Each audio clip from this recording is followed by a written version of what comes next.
had a story recently. I met a friend of mine who has a few children of his own, and he said to me that there's so many mental health struggles out there.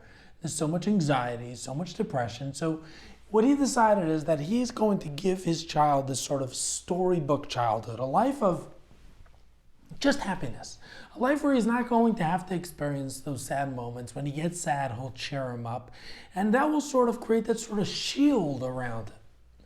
And when I listened to him, it almost hurt. It almost hurt because he was so well-meaning. But he was doing the exact opposite, and that's what you're going to hear. What can you do? Not that. Not that. And what is happiness anyway? What is happiness made up of? Because the world doesn't get it right. The world gets it all wrong. And that's another thing that we'll give you here, so make sure to listen to the end. The first step in helping our children to become happy adults is to give them a healthy childhood. And a healthy childhood means a childhood of safety. Safety doesn't just mean safety as in I'm not going to be smashed over the head. But safety is creating some sort of cocoon around our children, but not a cocoon of helicopter parenting, of keeping them away from difficulty, and instead of love and support in a healthy environment. It means having them feel loved, having them feel accepted for being themselves, and also not burdening them with things that are above their stage. So say you have a child who's 6 years old and he's on a 6-year-old stage, because it's not about the age, it's about the stage. We don't want him having to deal with things that a 6-year-old shouldn't have to deal with, because it's not what he's up to. So we want to give them only what they're up to. Now, we don't live in a laboratory, and children don't live on an exact scale where it's like, you're at this stage, you're at 6 years old in 39 days, and 12 hours and 42 minutes and 12 seconds. No, it doesn't work like that. It's a range, but within that range we want to give our children. So that's step number one, giving them that cocoon of love and support and acceptance, and giving them a life that doesn't force them to deal with things that's above their stage. Number two, allow them to experience life with its sadness. And that gets to our core question: how do we become happy? It's very unfortunate because the general person seems to misunderstand what happiness comes from. And it's not even our fault. The media gives us this, what we see out there gives us these kind of impressions. You see, happiness isn't what you see, it's something else. Most people seem to feel that happiness is something you reach. It's like you achieve it. You get to a certain point. And it comes from when we're children. You know, we get that sort of candy, we get that toy, and that gives us a feeling of high.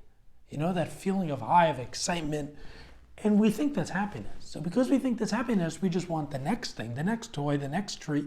And as adults, it's the next car, it's the bigger house, it's the pay raise. It's the experience, and that doesn't bring happiness. It's a fleeting sense of a high. But because that's all we know, we keep on chasing it.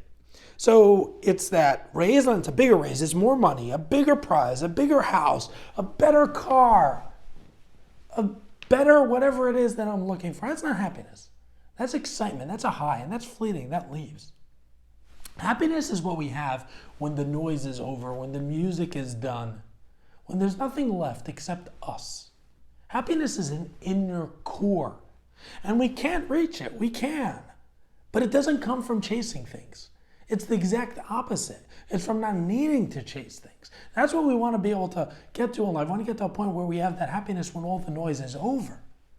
To help our children achieve that, we don't do that by just giving them happy times. We actually do the opposite. We help them to have experiences that are difficult and not allowing those experiences to throw them off. Sort of having those sad experiences, and even though I had them, I'm still good at my core. I'm still okay. Even though during the time it may have been difficult. One of the main ways we do that is by allowing them to experience difficulties, sadness, difficult situations, again, on the level that they're up to, like we described, but allow them to experience it. And when they experience it, they're able to start dealing with it, and things can happen and it doesn't throw them off. So number two, allow them to experience difficult emotions on a level that's appropriate for their stage in life. Number three, give them the feeling that it will be okay even though they have those emotions. And this happens through sometimes describing it directly to our children, sometimes giving them a hug, sometimes just sort of giving over that feeling ourselves. And what that feeling is, the feeling of, it's difficult right now, but it's gonna be okay. Right now it won't be. You know, people would never imagine how many people struggle with this. So many people with addiction that struggle with this, that are constantly running away because they've never got to the point where they'll be okay without it, right? It will be fine to have that experience, and because of that, they run to escape it. We want to give our children those feelings. Sometimes we even describe it. Sometimes we even tell our children, I know it's so tough, and we empathize. But I know you'll also be okay, and it's going to be fine. Those are the kind of feelings we want to give our children. And when they learn that, they're able to sort of go through those situations without being thrown off. And number 4, in some ways, the most critical. We have to be okay with emotions, and we have to live a life and where we are okay with it. You know, people often say that more than children listen to what we say, they watch what we do. And it's true, it's a truism. But I would take it a step further. You know, more than children even watch what we do, they understand what we feel. You can't really trick children for long. They see at our core, it's such purity, right? And when we're not okay with emotions, they get the feeling that they should hide, they should run away. Situations of grief, they should just smile because that's what's most accepted. When my friend was giving this child these happy experiences, I can guarantee you that the child is learning to feel that, you know what?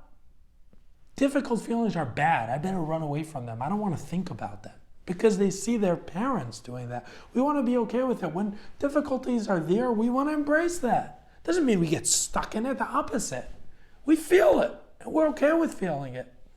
And then when we're able to get through all that, when we get the feeling that it's okay to have all those emotions, our children can go on and accept those emotions and then keep their core happiness, stay with it, grow with it, and stay with it throughout their lives. So this is huge, how to help children become happy adults, and we have so much more like this. So it's a new channel, subscribe, get involved, tell me what you like, what you don't like, what you want me to do videos on in the comments, and let's together grow, change the world, one video at a time.